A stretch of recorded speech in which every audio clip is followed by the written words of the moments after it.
Welcome back to Talking Shit, where we are talking all sorts of shit. Schitt's Creek, that is. I'm Jess Sterling, and today we are talking about Season 3, Episode 6, Murder Mystery. And of course, as always, I'm joined by someone who has joined many a sack circle in his day, Stuart. Stuart, how are you?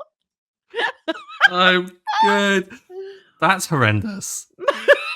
That's slander and libel and whatever other bad things there are in the world. I don't know if this is an insult, but you look like someone who has hacky sacked at some point. Never have I hacky sacked. Do they hacky sack in the UK? I think I do recall some people on the green outside our school library hacky sacking at a school library, university library, hacky sacking. Yeah. No, I was a limpet to the Ultimate Frisbee team in the sense of all of my housemates played Ultimate Frisbee. I just went along to their socials. That's about as close to the hacky sack energy that I've ever got. But yeah, I just feel like, okay, you give the vibe that like maybe you wore, are they Etnies? Is that the brand of shoe? Etnies shoes? Yes. Like a skatery type of shoe. Yeah. And then that therefore kind of led me into the direction of like, maybe he's hacky sacked. Yeah, I don't think I was out of a set of Vans from the age of like 14 through the 24. I freaking knew it. You just gave those vibes. Because like you the sweatshirt, especially if you were wearing a lot of black, I just feel like you would have worn Vans Etnies. Yeah, same thing. Oh yeah. I mean, like, products of the times. I mean, probably aging myself, you can absolutely tell when I grew up. But like, that was it. That was the vibe. Mm-hmm. Were you not a hacky sacker then? No. I don't think I have the whatever it takes to be good at hacky sack. I struggled with, because like I played a lot of sports when I was a kid. I know this sounds strange because currently I'm not exactly what's known as athletic. But when I was a kid, I was very athletic, and I did try soccer and hated it. Hated it. I wasn't a fan of not being able to use my hands. Like I'm not great with like goalkeeper my feet. Then. No, see, and the other thing was they always put me on defense, and I hated defense because I just stood there and did nothing and was so bored. I need to be like constantly entertained. So, no, I hated soccer. I'm not very good with my feet. I don't think I would have been very good at hacky sack. I have big feet. That probably would help. I mean, can you? I mean, I guess you can be good at hacky sack, but I doubt it's competitive in the way of, actual sport. I don't know. Maybe there are some serious hacky sackers listening. But yeah, I think there's like a thing where you stand in a circle and then you kick it up with the one foot and then you take your hand and you whack it. Is that a thing? With your hand? Yeah, isn't there a thing? Not that I can think of. Are you just like amalgamating hacky sack with volleyball? No, I know what volleyball is. Let's see. If the it's called a foot bag. Who knew? A foot bag? Isn't hacky sack effectively like the whole circle thing and keeping it up in the air? Isn't it just the balloon game that they play in Friends? Or like the ball throwing game that they have? Like everyone's done that, right? How is that a real sport? I'm sorry, but I'm not having that. Hack slap. A game played with 4, 6, or 8 or more people. You have to keep the foot bag in the air by any means necessary, including hands. When someone fails to keep the foot bag in the air, hit with an upward trajectory, or the foot bag fails to make it in the opponent's square, they are eliminated. So I guess that's like a form of a game you can play, and it's called hack slap. I doubt we're going to see it in the Olympics. I don't even know. We're already so far off the rails talking about hacky sack. But we are here to talk about Schitt's Creek, and we have a couple of updates. Number one, thanks to you all, lovely people, we've hit our 100 subscriber goal on YouTube. Woo! Get it? We're at 101 Dalmatians, baby. What that means is next podcast we will be sporting wigs during the podcast. So make sure you're subscribed on YouTube so you don't miss out on that. At Talking Shit on YouTube. Make sure you follow us on all social media as well, because who knows, maybe we'll do more incentives in the future. I like having a goal in mind that we're trying to hit, and then when we hit it, we reward people with something. It's fun. I mean, I'm not against like making a fool of myself for likes Oh an yeah. engagement. Like, I've why been doing not? that That's for the purpose of the years. internet, isn't it? Yeah. Exactly. I've been doing it. We Just missed crave out because attention. because of our age. We missed out on being able to like really embarrass ourselves on social media when we were young enough and doing like really, really embarrassing things. So we have to kind of make up for lost time in that way. I don't know. I'm just maybe it's because it's been long enough that maybe all of my super embarrassing stuff has likely been deleted, but I'm sure it exists on the internet somewhere. It never disappears on the internet. You can always trust that. Mm. So yeah, that's I think that's it for announcements. Unless you have anything, Stuart. Did I miss anything? We have wigs. We're at 306. No, I think Okay, let's crack great. on with a recap. All right, yes, let's get into the recap of the episode. This episode, Johnny and Stevie have their first business meeting. They're aiming to establish a working relationship with a local golf course to offer package deals.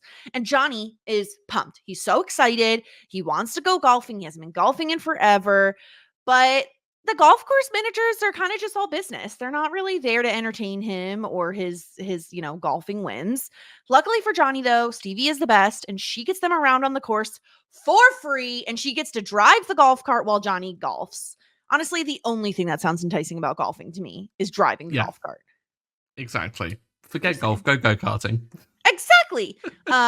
Elsewhere, Ted suggests Alexis go to the local community college and take a few courses. But unfortunately, to go to college, you need to have a high school diploma.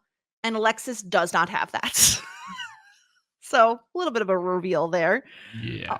Also worth noting that Ted took a semester of high school to follow the American Idol tour.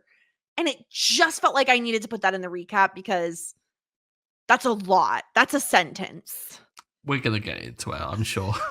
I did the math. Moira takes it upon herself to help Twyla increase attendance at her annual murder mystery party, and her antics work. But of course, she herself doesn't end up attending the party, even though Twyla made her the murderer. So they're not going to be able to find the murderer.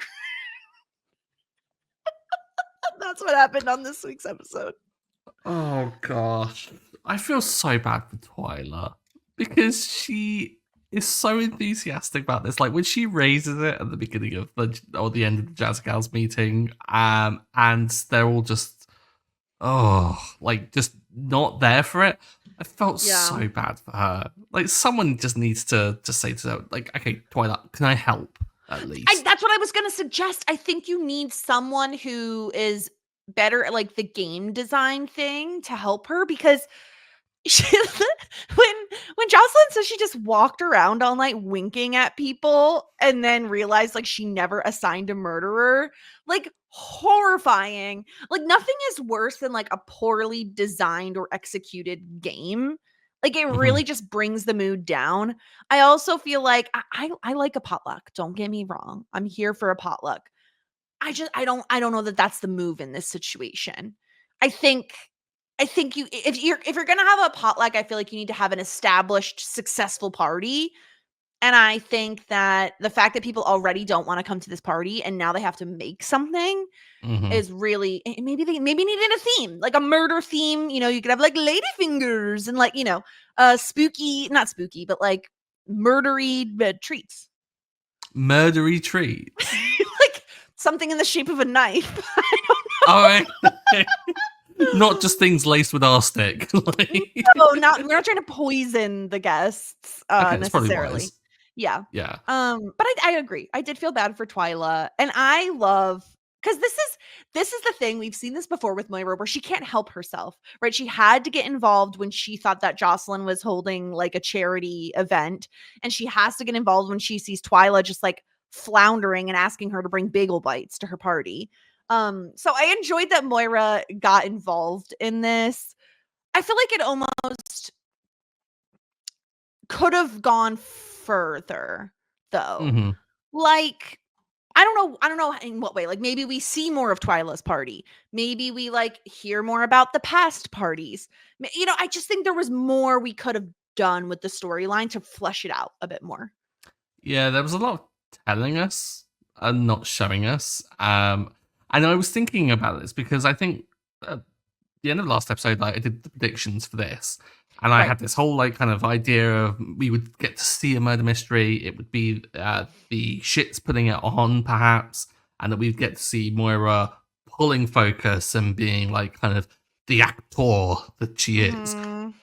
And I feel denied. Like I feel as if that would have been better. I think it might have been hokey. I think it might have been like it's a bit too obvious, maybe. So I kind of like that they have veered away from what's obvious here, but I think they veered too far. I think they should have delivered on what is a funny premise, which is Moira in a Yes. murder mystery. But the twist to make it that it's Twyla's annual event, that everyone hates going to it and stuff like that, I think what could have been funnier is if rather than Twyla announcing it to the group and the whole group giving that is if over the course of the episode we got lots of people giving really bad excuses as to why they couldn't go, and then Twyla doing that, and that could have been almost a replacement for the murder mystery. It could be almost like, well, who's going to end up like failing at giving the things and getting kind of brought along. This didn't hit for me. I feel bad in saying it, No, but yeah, I feel the same way. It's like I think especially because the title of the episode is Murder Mystery, you really wanna hit that home, and I think they just missed the mark a bit. Like, there could have been other things they did. Like, we could have actually seen the party or, like you said, had more people giving excuses. Seen Moira go even more full tilt in terms of party planning, I think could have been fun. I just think there were things they didn't do that they could have done, especially because I'm not like, I'm not saying Twyla shouldn't have the A storyline because I love that. You know what I mean? We've talked about this, bringing in the side characters, giving them more to do, Twyla being a really great option for that. I just feel like we missed the mark a bit in terms of fleshing it out. And maybe it's although, no, I shouldn't say that because I was gonna say, like, maybe it's there's 3 storylines, like, competing for time. I feel like that hasn't been a problem in past episodes, though. I really think we could have just replaced some of the scenes that we did get with stuff that's a little bit more, show not tell, you know? yeah, So, yeah, I wanted it's just, like, you could see the potential, right? Like, the potential of this storyline, what is it? The bar is like so low. Like there's so much comedic material built into the premise of a murder mystery party, yeah, especially when the Roses are involved, especially when Moira is involved. And so to kind of miss out on that stinks quite a bit, especially because I mean, even pull in David a bit. Like we have like David again. I thought this was really interesting, right? Like we talked about this. Was it last episode, the episode before? David doesn't have a ton to do this episode. He's servicing other no, storylines. yeah, Maybe we pull him in a little bit more. yeah. David's like fully firmly in the background for this. He's like the supporting person in 2 major storylines here, and like Yeah. you said, we've been getting like kind of mostly 3, but like recently we've been getting like 3.5, nearly 4 kind of like big stories, and everyone has been saying like it feels as if we're getting a lot of like it's more condensed where it's a bit better with how it's kind of treating its time, and maybe it's the editing, maybe it's the screenwriting, but it just feels a lot sharper and a lot kind of less, I guess, like kind of just drifting through, which I think was coming with the earlier Yeah. seasons, whereas this one I feel goes, okay, we've got this idea for the murder mystery, we've got this whole thing with the golf, and let's just throw them together, and that'll be an episode. And it Yes. feels like thrown together, and nothing Yes. really feels cohesive. I feel that way as well. It's Sarah and I over on Shit 90 Shows taught me talk a lot about like sticky note episodes where it's like they Mm-hmm. have a sticky note idea, like a murder mystery sounds like a really fun concept for an episode. And they're just like, okay, we have these 3 leftover storylines we weren't able to put anywhere else. We'll just shove them into an episode. And obviously that's not the way they do things, but that's kind of how it feels. And Yeah. so like and it also doesn't necessarily feel like it is kind of a setup episode, right? Because you have like, okay, Alexis needs to now graduate high school. We're setting that up. We're kind of launching Johnny and Stevie in their first Mm-hmm. business meeting together. So that's sort of a setup, but it doesn't really feel like I think we're missing some of the key ingredients here. Like this isn't a laugh out loud sort of episode. It also isn't necessarily one that really moves the story along. Like and at least not enough in my opinion. Mm-hmm. And we also Yeah. don't really have any of those like emotional moments that sometimes kind of anchor a story or an episode. So I don't know. I agree with you, and I was interested to see if you felt the way I did, because it was like we were really excited about, oh, murder mystery. I hadn't really remembered what this episode contained beyond I knew there was like a murder mystery component. But looking back, I was like, oh, it's kind of disappointing. It feels like they it's a missed opportunity, I think, is how I feel about it. Yeah, the way I think about it is the episode's titled Murder Mystery, and yet that feels like the B plot to what is the golf plot, which should be the A plot. And I think Yeah. maybe even by calling it that, I think it's by recognizing that maybe the golf plot wasn't as strong as they first thought it might be. And that's not to say that I didn't like it. The whole Stevie and Johnny stuff was really great, but it just wasn't like knee slappingly funny, and it wasn't that emotional. I guess it was kind of endearing. Like I came away from that being like, I'm really glad that these two are together, and I can see this becoming something, but it's still not quite there fully. Yeah, it's still got to like Yeah. it still needs a bit more time in the oven to cook. So yeah, I feel like the whole thing was just a bit. Just it didn't It was a little work. underwhelming, and I think there are moments in each of these storylines that are really funny or really work. Like, I think the Johnny and Roland golfing moment is very funny and really Mhm. worked for me, especially with Stevie filming it, right? That entire scene was really great, and you get this, like, you want Johnny to have his moment. So that is sweet that he does get to go golfing, because you know he really wants that. So that's Yeah, lovely. But I think it's missing, I agree. I think it's missing that extra something, that like key ingredient. It's kind of a little, it falls a little flat, because the whole point is, okay, Johnny and Stevie are going to have this meeting. They're going to try to pair up with some golf club to have a partnership. And so, if you stay at this motel, you get like a certain amount off of a golf course, which, I mean, I don't really care about poking holes in the plot. Like, this is a sitcom. I don't usually look to do that sort of thing. But like, it's kind of unbelievable that like this motel is getting like I don't know. I view golf courses as like very hoity-toity. Like, in my opinion, hmm it's like this is what rich people do. I've never been golfing. It's what rich people do. So maybe that's just my own problem. But it also feels like, are they really coming to the road, like to the motel that they have? Like, See, you say that. I thought that was actually fairly believable because I thought of these, like, with it being a package deal, I could imagine someone thinking, oh, they like golf, I'll buy them this, not thinking of, like, looking at the hotel, making sure it's, like, what it is.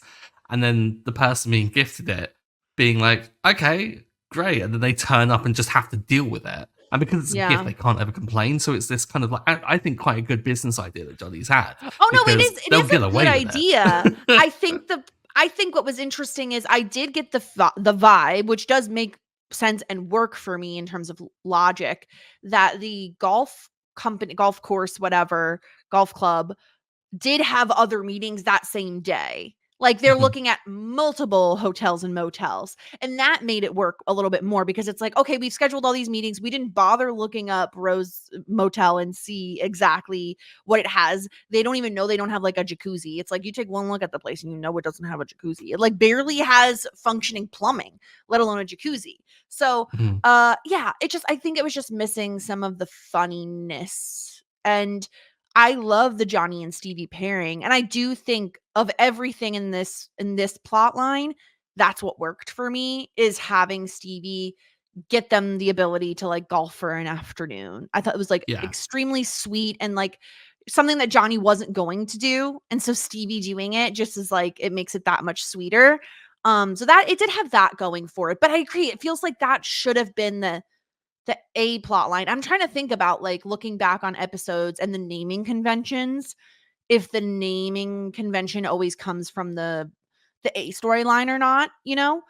I Um think so. Like looking back at it, we had like Rooms by the Hour. I felt like that was fairly kind of a plot. I felt like the whole webcam thing was more side, wasn't it? And then yeah. driving test, new car, like they've all been these kind of like bigger Yeah. things. I think it's just an odd choice. I wonder if it's because murder mystery just sounds better than golf pitch or something. Yeah. Like, No, you're right, what? it How do you really does. describe that? Yeah. So yeah, it's a fine. storyline, but it's Hmm. not. And it also maybe it's because gosh, we just see Johnny get kicked so many times. Like he always seems to be the one like taking the brunt of like this isn't going to work out and like oh yet again he has this like really good idea to your point. Like it's a good idea Hmm. to partner up with other businesses to drive business to your motel. But it doesn't work out. And I feel like this is the time this is the same tale we keep getting with Johnny is like he has this idea but it doesn't work out. He has this idea but it doesn't work out. And it's starting to get kind of Hmm. sad, watching Johnny fail over and over again. Yeah, I really hope the guy gets a win soon enough. Like he had a win, I guess, what with like kind of pitching it to Stevie and Stevie accepting. But I'd love to see him get like a good business win, like something to do with the motel that, like, I Exactly. don't know, makes it good. Because it's Yeah, certainly not yeah. that. Yeah, I don't know. exactly. But Um, him and Stevie together are just, they are really good. I feel like I don't want to sound too down on this because the scenes where they were together were really funny. Like when she puts up the sign and being like 15 minutes, he's like, I think it's going to take longer than 15. She's like, you have to give them hope. It's a great way of Stevie still being kind of like dry and Johnny being the straight guy, but mhm. neither going to real absurdities. It's just this kind of really good dry humor between the two of them. And then again, like with Stevie just kind of clapping along at the end, having a beer, and then just chucking the cat down. It's just like, I think it works really well. It's a great contrast of characters. Mhm. Yeah, I'm just excited to see more of their dynamic, and I didn't necessarily need I think we could do like a with a different plot line, I guess, because they are really Hmm. fun. They hold it together. So like as not impressive and kind of uninspiring as the storyline ends up being, it's the characters that kind of keep it together and keep it interesting. Yeah. Um and then yeah, we have Alexis thinking about going to community college. She has this whole conversation with Ted about taking some classes and gets David interested. I find this very funny that now this is the second time where Alexis has like showed interest in something, whether it be the apartment or going to college. And David like slyly comes in and is like, huh, Hmm. maybe I'll do something like that. I I'm gonna roast myself here, but it's a clear thing of like the older sibling seeing something that the younger sibling has and goes, but I should have that. And then like it is a like a It's feeling. so annoying. It is so Yeah. annoying because I don't know if this is the case. I feel like I talk about sibling relationships a lot, maybe not only on this podcast, but it's like being one of two, I think there's inherently more competition. I think it's rather than if you're one of three, four, however many, I don't think it ever feels as competitive as being one of two because there's Hmm. one other person you're competing against, if you will. It could just be my nature, could be how I grew up. I don't know, but it drives me bonkers as the younger sibling. If I'm Alexis, I'm pissed. Like, this is my thing. You don't just get to get my thing, But Like, it's you don't so get new annoying. things. The eldest gets new things, and you I get get the the hand me hand-me-downs. downs. Do you know how many hand-me-downs I wore growing up? Oh my gosh, the amount of it wasn't just my brother either. It was like my cousins and my brother's hand-me-downs was basically what I wore until I was, I don't know, 12, whatever. Um, yeah, but yeah, so Alexis is gonna go back to college. And I love that she's like, well, it's not like they're gonna check to see if you have a high school diploma, David. She's like, I mean, yeah, it that's depends on actually where she's going to exactly. college, are they? Well, okay, so Maybe I don't know what it's going to be like here. Is it going to be a really good college? I doubt it. even a community college generally is going to at least require a high school diploma. I'm not saying they're going to like you have to have a certain GPA. Most the benefits of most community colleges in the states at least, and I know this is Canada, but speaking as from the states perspective, usually community college is like a bouncing off point. It's like maybe you didn't do the best in high school, maybe you're not even sure what you want to do with your life. Generally, you're going to go to community college for 2 years, get your associate's degree, transfer to a larger school, like a 4-year school. Pretty much exactly what I think Alexis would be doing, trying some things out, testing out some courses. But yeah, it turns out she didn't graduate high school. And this storyline works for me because of the one scene that we get where the family is like, we attended your graduation. And she's like, I didn't. That was ridiculous. The amount of times this family has shown to like really not give her care and attention when she was younger. And for them to turn up to her graduation, do I need to have a picture of her from her graduation and it not even turn out to be her? It's Jess Chang, which also continues. I mean, if you're going to take the last name to mean anything, continues the storyline of Alexis looking Asian as an adult, though. Like, she's like 18 when she graduates, and they still don't even recognize that is not her. It's horrible. But I mean, in their defense, maybe they are kind of just glossing over it, as they did spend $250,000 for her education.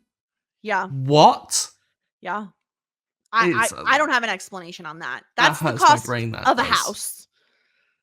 That is not the cost of an education. Education should be free. But I gather they're probably going to something private. But still, for sure. Doesn't excuse it. Like, I'm gonna like try and wash it away, but it's not. Johnny's awful for that. He's terrible. They left during the L's.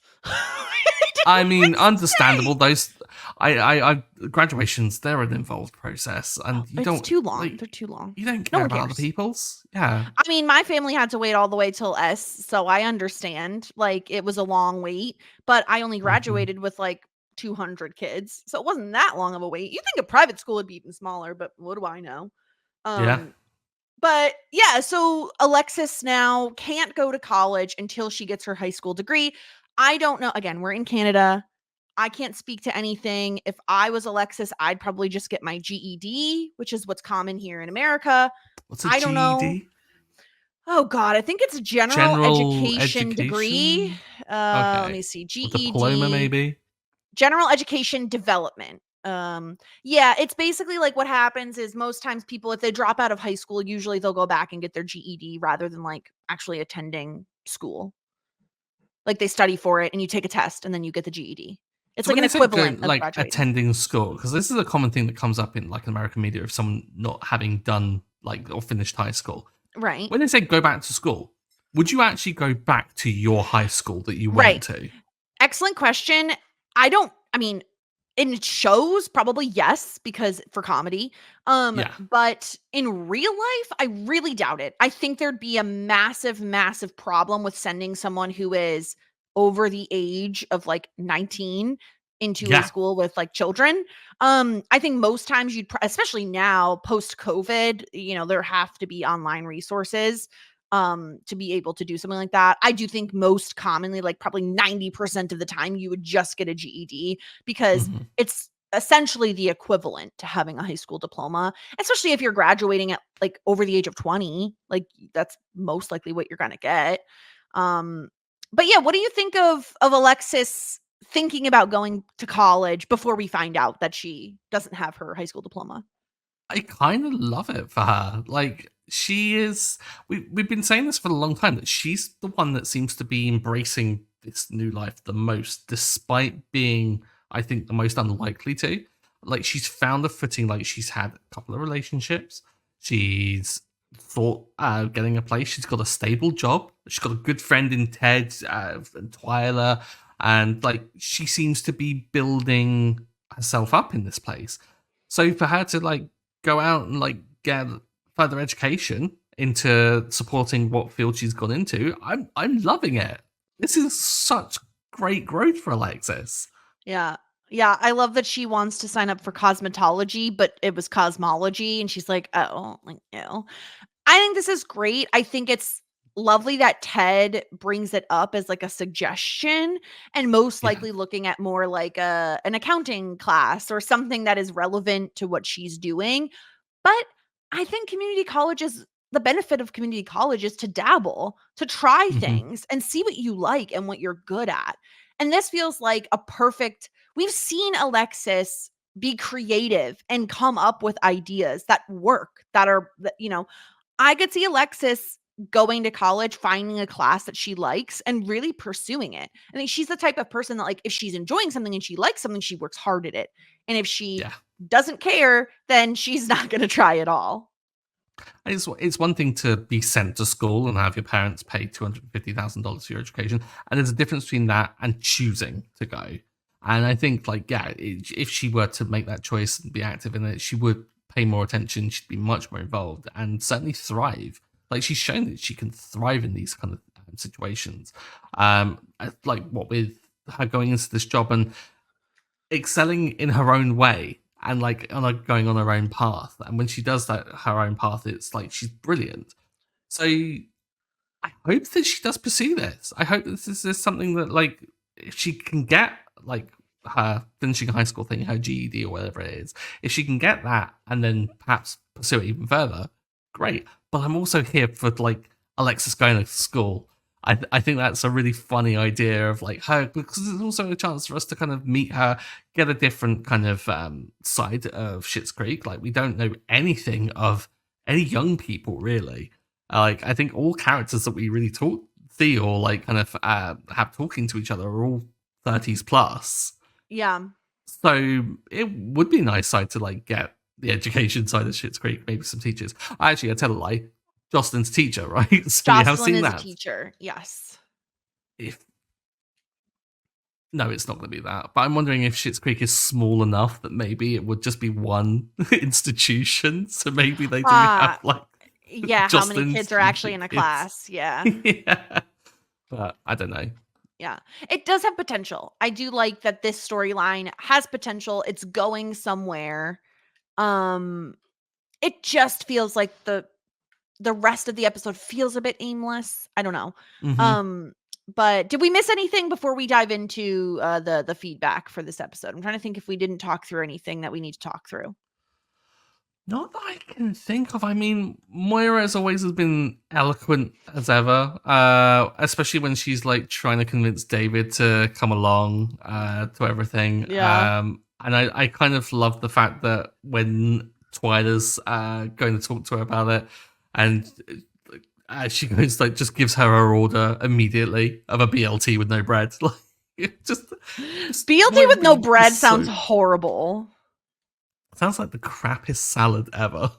Yes. What I'm trying to think of what Moira says to do. She says something like he's filled with ennui, but she says it in the most ridiculous way that was so enjoyable. I'm trying to find it on the transcript, but I don't know how to spell ennui, so that is not helping my case. One of the other funny scenes too that I need to point out is the exchange between David and Alexis where they don't know if you have to pay the mailman. And like the way Alexis talks about man, she's like, he's just so cute. He just brings your little letters. It's just so cute. I love it. They're so like, as much as I talk about Alexis like ingratiating herself into Schitt's Creek and like adapting to this life, it's nice to have these moments where we are reminded that they are just these spoiled kids from LA who have no idea of the real world. And yeah, the fact that she talks about it, it's like so cute. Like, yeah, people doing a job, Alexis. Yeah, it's so cute. Here we go. Exactly, David. You're bored, lethargic, and practically dripping with ennui. I've set a standard of activity and engagement so high you don't even try. It's so funny. It's brilliant.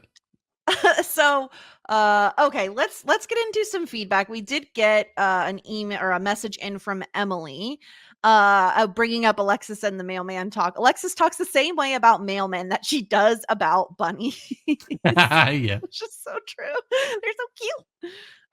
This episode captures the awkwardness of business meetings with complete strangers perfectly.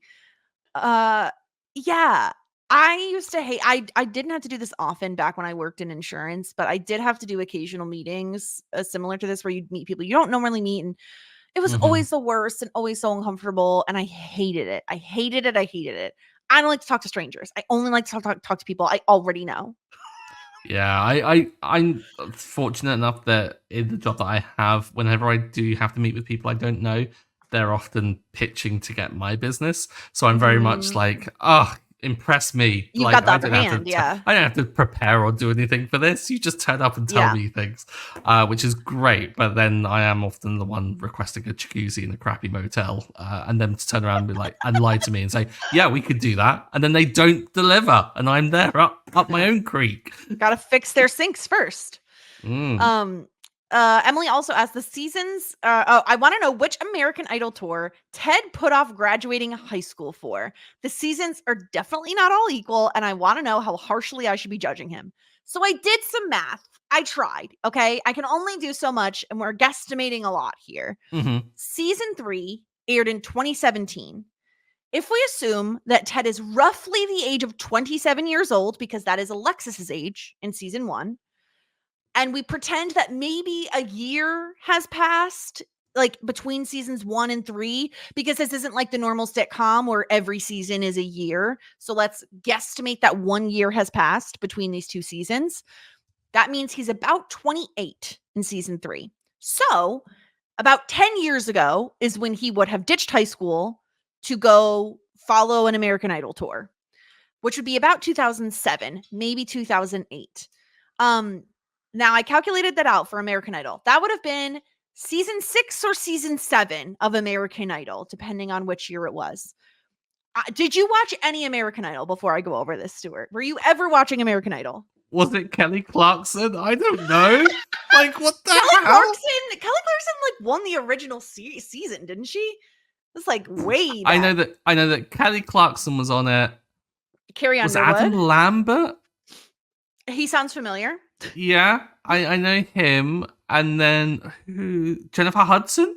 Was she American Idol? Good question. I have no idea. I'm sure she was, because like she did Jennifer... like that, and then just got the huge break by being in Dreamgirls or something. Yeah, that's about the extent of it. I don't know. If you tell me a year, I'm not going to be able to know.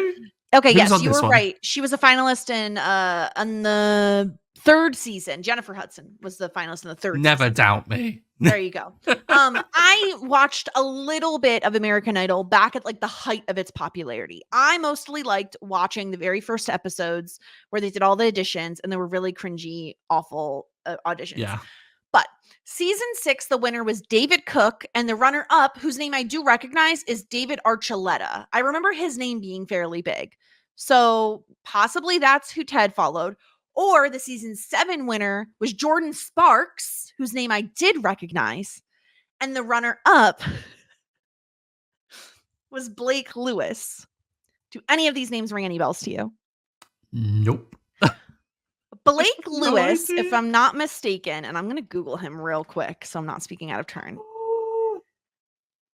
I just Googled something, because someone else that I know is on American Idol. Drag queen Adore Delano. Yes. Season 6 of RuPaul's Drag Race was on American Idol. Make it canon that Ted followed Adore Delano on tour, please. That's her old name, Danny. And yeah, like, I love that if they're following Adore Delano. But I have no idea who this winner and runner-up is.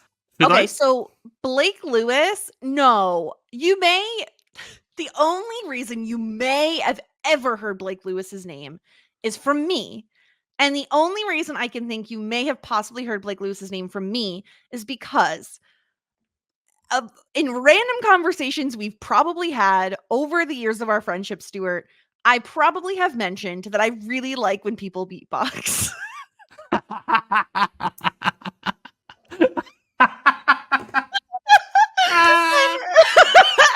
No.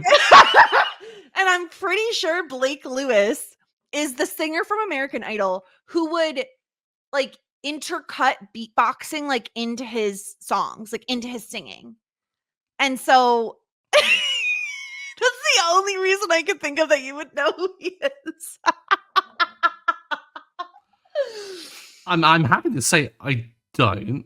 But like, okay. I recognize your enthusiasm for beatboxing. I am just wondering as to whether or not, if they were to throw in a saxophone, would that just be too much of like a good thing for you? That would be 10 out of 10. You guys voted for a beatboxer to win American Idol? No, he sings too. Okay, so I'm gonna read you. Okay, he started beatboxing at 17. Blah blah blah. So he often layers beatboxing, instruments, vocals, and effects to create a song live on stage. So he does like all of it Right. together. He does like the old Ed Sheeran loop pedal thing that he does. I don't know what that is, but sure, yes. Sure, yeah. Real references. That sounds correct. Wow. The more you know. The way that when I saw Blake Lewis's name, I was like, I'm gonna have to talk about beatboxing. It's just one of those weird things about me that I've brought up probably too many times, where it's like the weird things that I think are attractive that are unconventional. It's like saxophones, beatboxing, magic.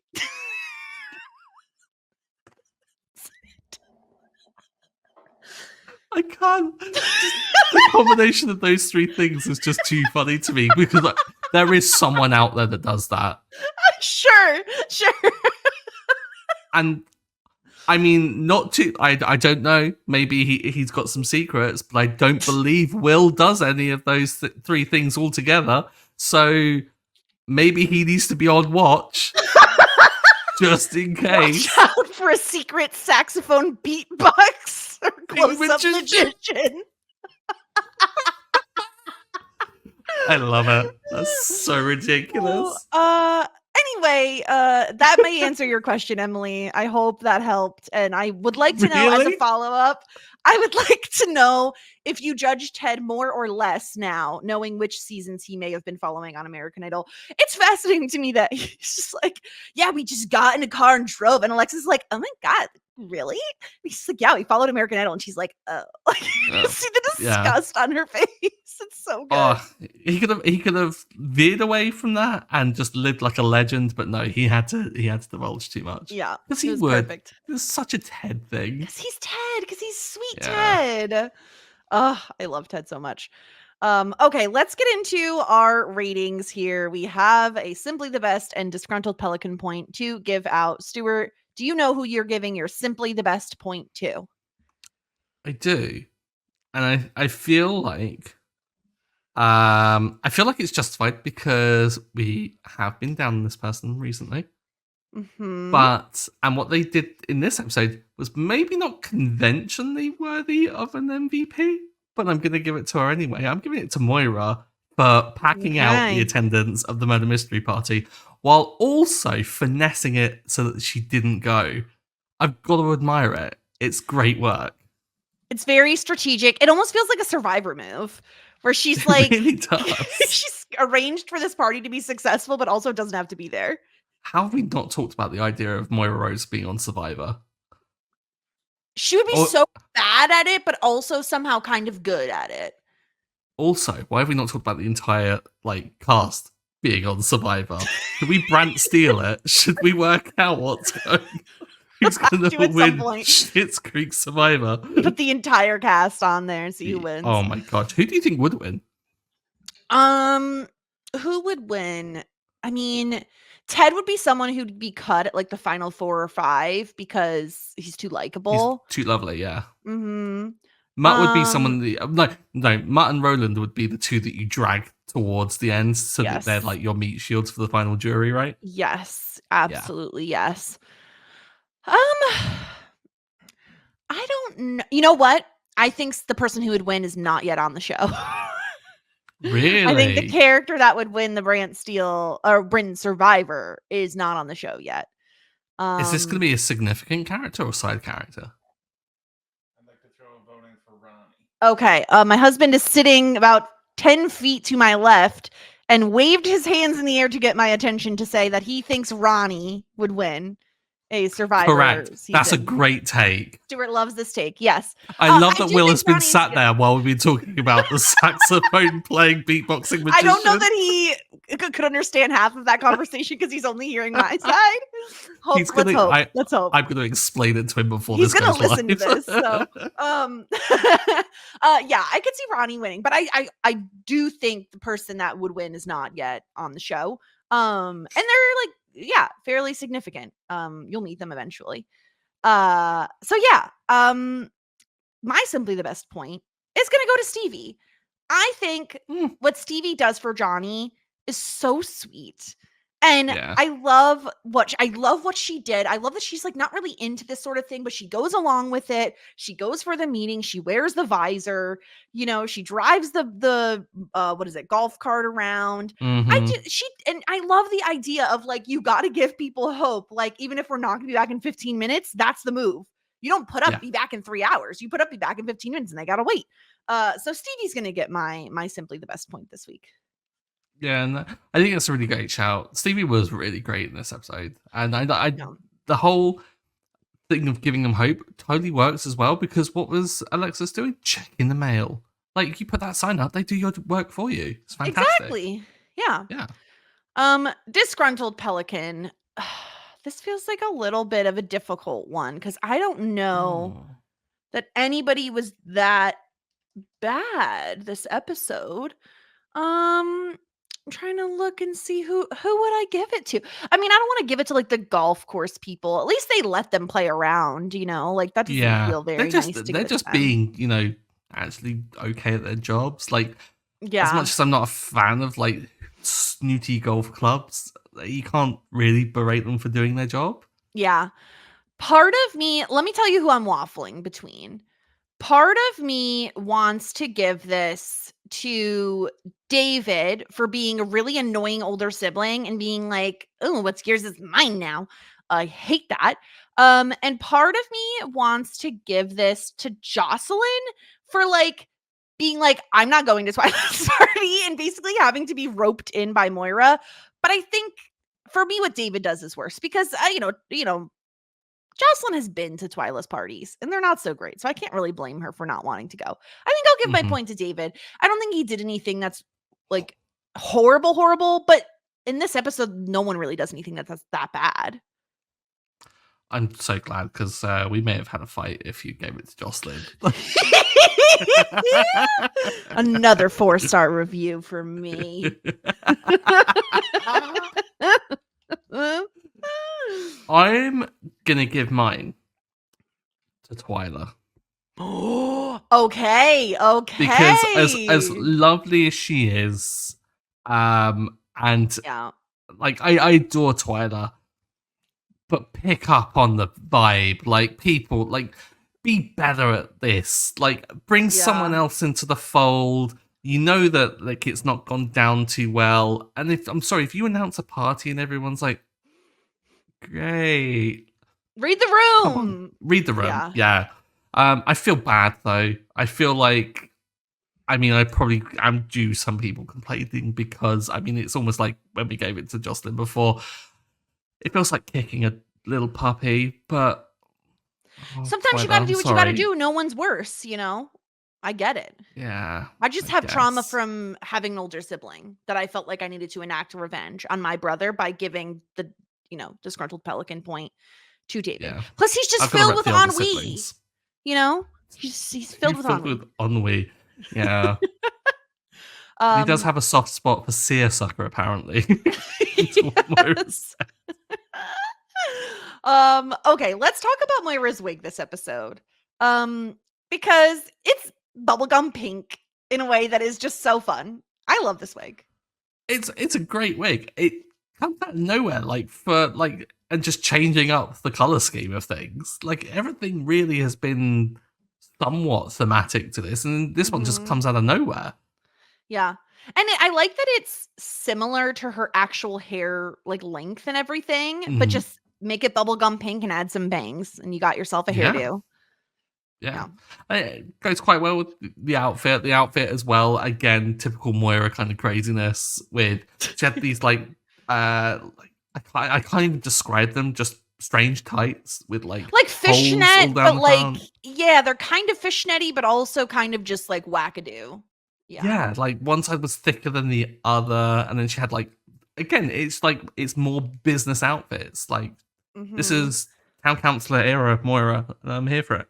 Yeah. I'm also pretty sure she throws some shade at Roland when she says he's keeping, like, summer hours or something when Jocelyn's trying to find him. Does. Which I love. Jocelyn's just, like, kind of, I guess. Yeah, okay, he's right. Maybe he was playing cribbage with her. Maybe it was, Friday nights or Friday afternoons is the nude cribbage. I Or mean, strip cribbage. if he's playing strip cribbage and Jocelyn is looking for him, Yikes. I wonder what he's actually getting up to. Not great. Yeah. Okay, let's tier rank this episode. So hot shit, full bouquet, love that journey for me. You, David, and shit out of luck. I don't know, Stuart. I feel like this is going to be one of our lowest ranked ones. Yeah. I think I can't remember. I don't believe we had anything last season lower than Love That Journey for me. I don't think we have, no.